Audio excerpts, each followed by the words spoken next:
Hello, every single one of you humans. Welcome back. This week, I'm with Max. If you don't know who Max is, you probably do, but if you don't, I'll leave a little iCard to his channel in the top right corner of this video. And if you're not familiar with this channel, can you really quickly, just like 30 seconds, go over who you are? Oh, yeah, absolutely. Well, thank you. My name is Boil Max. your entire life down into 30 seconds. Into 30 seconds. Okay, here we go. I live in New Zealand. Yes. I create short films and documentaries, and then show you how I make those short films and documentaries. Yeah, is that short enough? All right, that it? Sounds good. Okay. So, I guess like yesterday or earlier today, sometime recently, we both posted videos that were a part of a collaboration. I did a challenge that you had done previously to make a 10-second short film, and you did one that I had done previously to make to film an entire edit in 5 minutes. So that's what we're talking about here. It's just some stuff that we learned from that experience. So, Max, what would you say are just like a few things that you learned from doing that project? Yeah, well, first off, thank you for the... I'm struggling to remember whose idea it was, but regardless, the fact that you... that we ended up doing this was so much fun, and I did really enjoy it. Sorry, that's just a short preface saying that. I think originally it was James Beardwell and Stella.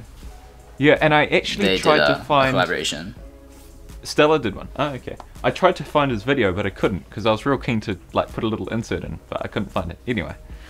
Yeah, I learned a lot of this, and something that stood out to me, and you actually mentioned this in your older video, was you learn about your own style very much, and I think I did learn that, because it's a funny thing. I think I'm very, or at least the idea of a rushed, super efficient shoot excites me to some degree, right? Because I'm so used to spending flipping ages planning out shoots and taking so long, it completely takes the pressure off. I guess there's, yeah, it's a lot of fun. But what I learned, I guess, probably one of the biggest things that stood out to me was I didn't really have an opportunity to give proper direction to the actor, because I was thinking just as fast as he was. And so what he ended up doing was basically coming up with a lot of his own actions and poses. I would just be like, right, can you go over there and do something, while I'd be working out what I'm going to do with the camera. Right. And he would just strike a pose, and it worked. And he kept a consistent sort of theme. It wasn't like, it wasn't out of the blue. So very much, and it doesn't have to be with an actor. Like yours was just a location. But I think anyone who's involved needs to be making their own calls, as quick as possible. So that was quite interesting. I guess honestly though, just the fact that you had an actor in yours is like wild. Like I did not consider at all like having a human in it. I was like, let's go film some plants. Get like some tilty shots that I can speed ramp. So like props for pulling that off. Well, it's funny, and this actually leads unbelievably perfect to the next thing I was going to talk about. So, excellent job there. All right. You're particularly incredibly good when it comes to the editing side of things. Particularly that sort of, it's almost a genre now. That sort of travel video-esque, fancy transitions and sound and. Very exciting camera moves to make even the most boring of places look really cool. You're really good at that kind of thing. And I'm not, to put it bluntly. And before approaching this, I was like, well, here's the thing.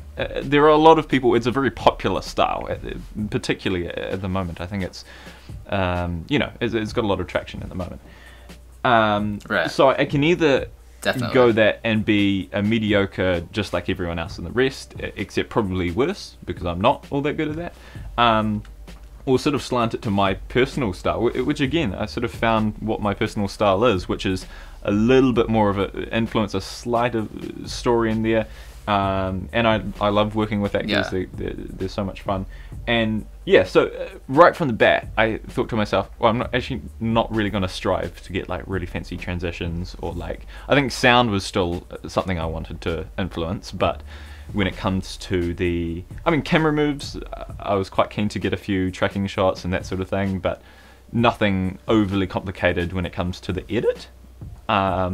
Because I guess my history is very much narrative sort of stuff, which you chuck a crazy transition, then people are thinking, what the heck are you doing? You know, that's so out of place. So I think they're totally different, totally different things. It doesn't have to be out of place, but so something I guess I felt, boiling that down to a key learned tip would be, you shouldn't try to be something that you're not necessarily. That you should actually just go with your gut as to what the sort of style that you've developed over time, and potentially don't be tempted to become what's popular or what other people do well or whatever. There's a quote which I've said a couple times before. I think it's by Gary Vee. I really like it. He essentially says you can't beat what you copy. So if you're going to try and mimic someone else's style, you're just going to make a lesser version of it. So make your own style. That's true. Yeah. I guess there was probably one more main thing at least, and that is actually quantity over quality, which is a really unusual prospect. And I think most people would be like, no, don't do that. Every like YouTube filmmaker is like, don't say that. Yeah. You got it wrong. Those bad words. Yeah, I'll get banished. Wrong order. Yeah. And for this case, if you were to... I see this in the little video that I made. If you were to spend... for example, the very first shot I did, I mucked it up the first time, and I gave it another shot, and then I'm like, well, come to think of it, I didn't muck it up all that bad, I just wanted to tweak it a little bit more. Come to think of it in hindsight, the same length of time, I'd have an opportunity to create another shot, which gives me more choice in the edit, a longer edit, and you can make a story with more than like 2 shots, right? Like if you nailed it down to some really nice shots, but you had all of 5 of them to make your edit, it's not going to work. And obviously not every environment you have 5 minutes to make it, so it may not be translating perfectly into a practical example, but I guess it was cool. It was very freeing in a way. Yeah. I think it can translate to other examples though. Okay. Like even if you're not shooting like a specific 5-minute thing, like I like to take photos like at the end of the day or at the beginning of the day when it gets foggy. Yeah. And you have a very limited amount of time. Right. Yeah. When you get like good thick like fog cover. So you have like maybe like 20 minutes to work with to get that good shot. So you have to like know when to move on. And just go to the next thing. No, that is true actually. And I guess when it comes to it, I think most shoots, it's pretty rare to be on time, especially ahead of time. Yeah. And what some Never people on time. What the tendency to do is spend too long in the first few.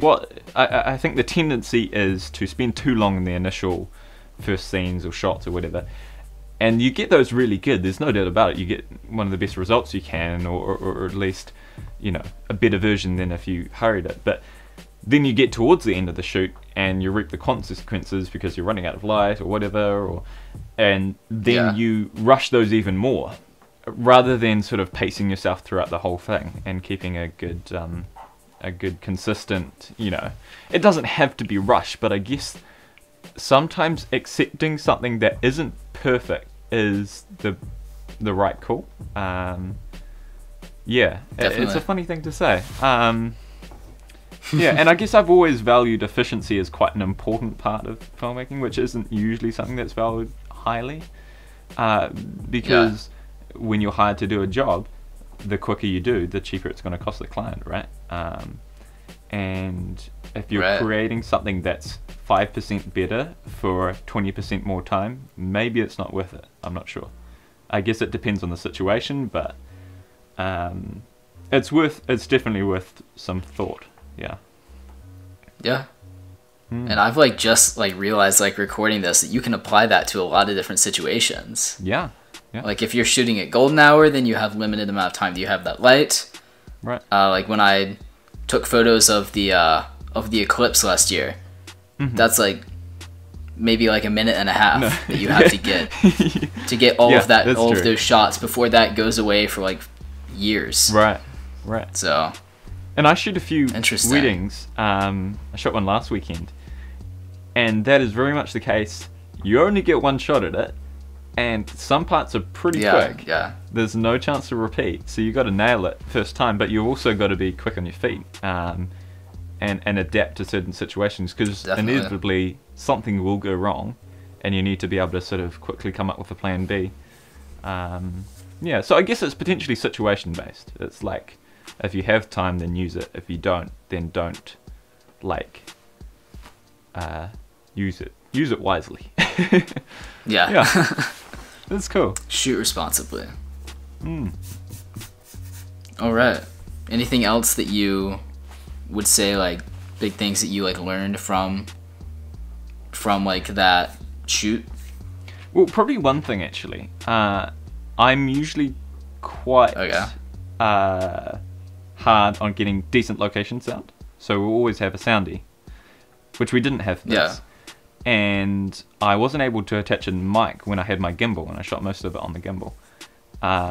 So I was like, screw it, I'm going to shoot without a mic. And then I pretty much ended up muting all the clips, which is something that I don't usually do. And I didn't regret it, which surprised me. I added a track, which I was so happy to find that track. It was perfect for what I was wanting. When do you actually find the track you were looking for? And adding a little bit of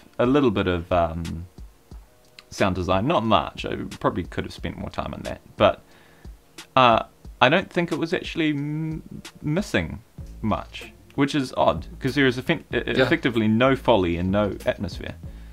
Honestly, if I like go out on a shoot and I know that I'm going to be taking mostly photos or like not filming myself, I generally don't take a microphone with me. Right. Yeah. Like to film vlogs. Sure. Like I just don't want like the extra burden of having a microphone on top of the camera, and I just mute the audio and cover it up. Right. Well, that's the thing, is the more you simplify your setup, the quicker you can get everything. Yeah. Yeah, no, that was interesting. I think that was worth saying as well. Well, I guess like we're almost discovering like the lesson learnt from this is be content with below average. So I don't know, like be quick and do a rubbish job of it with no sound. But I guess I know to get that quote framed.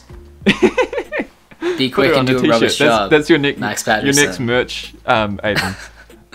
Be quick and get crap footage. It is.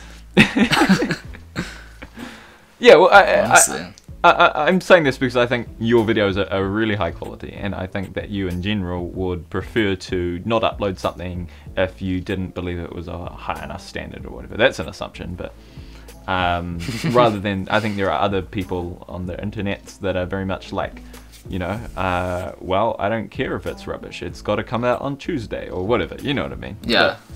I don't think there's any one right or wrong. It's situation based, but perhaps perhaps you can be content with not perfect. What would you say is like something that you like, not necessarily something you learned, but something that like looking back you would have done differently, or something that you consider like a mistake that you made almost? I guess there were I think in hindsight I liked the idea this guy basically just walks around a bridge and stuff. It was a little bit there wasn't any clarity as to what he was doing, which was fine. I think it was fine for the sake of just a fun edit. But I probably wish that it was more linear sort of motion. He just walked back and forth on the bridge and did different poses. It would be cooler to have sort of, you walk along the bridge, then down on the river, and then away into the distance or something. Some sort of chronological progression would probably be something I'd be looking for. And to be honest, that kind of thing usually needs to be planned. But I think in the future, I would at very least, from a physical standpoint, get him to move very roughly overall in one direction. Right. That's probably what I'd change. Yeah? And is there like one like part of filming it that was definitely like the most difficult to like overcome, I guess? Like the hardest part to do? Well, it's funny because I expected the time to be the absolute hardest part, and it surprised me that it wasn't. I had time to take off my rig and change the lens, which I didn't expect I'd be able to do, which I was glad I was able to do. Probably I got to a point where I got certain shots that I was coming up with, and I sort of reached the end of, overlapped the time with coming up with ideas. Towards the end, I think it wasn't as efficient as it could have been. I guess translated it into the hardest thing, it might have been thinking clearly what I was actually going to do with the footage. Like, it was just like, alright, let's do this, let's do this, let's do this. I'll figure it out in the edit. You know what I mean? Right. So I guess it was, and this is a little bit like the other one in a way. It was coming up with a clear vision, because you don't have time to come up with a clear vision. So I maybe it is a little bit time, but I didn't feel restricted by the time, because I was prepared to be like a headless chicken running around with a camera. Yeah, so perhaps coming up with a clear vision would be the hardest part. Right. But I loved it. I really enjoyed it. I was looking forward to it, and it didn't disappoint. So thank you for the challenge. Good. I'm glad. So we should probably say, because I'm not sure if we actually said this before, I'm also making a video with a conversation with you, Aidin, about your project. Yes, but that is right. On a different location on the internets. Different location on the internet, that's right. So I guess if you want to see that, then there will be either a link in the description or a card on the video in the top right if I remember to add it. I'm pointing up the top right. I'm hoping I got the right corner. Yeah, sorry. Yeah, yeah. We try to point to the right place. Yeah. And then just flip it around. Go watch that. Yeah. And that'll be more of me talking. Exactly. So less of me talking. Whether that's for better or worse, you should give it a look. Maybe. I'm quite keen to turn this into a legit challenge thing for young filmmakers. I think it would be real fun, because I've learnt a lot. It sounds like you learnt a lot when you made your one, however many weeks ago that was. And I think, I don't think it should stop here. I think it should keep going. The 3 challenge people are as follows: Andrew James, Luther Clayton, and Rory Marion. Yeah, you guys, I expect really good things. Yeah. Don't disappoint. Alright, so huge shout out to Max for being on my channel this week and being in this video with me. If you want to see the one that we did for Max's channel, make sure to check the link in the description or the iCard right up in that top right hand corner. But I hope you enjoyed this video. If you did, do feel free to share your support by leaving a like on the video or even subscribing to my channel. I upload 2 new videos about filmmaking every single week. Keep creating, and I will see you in the next one.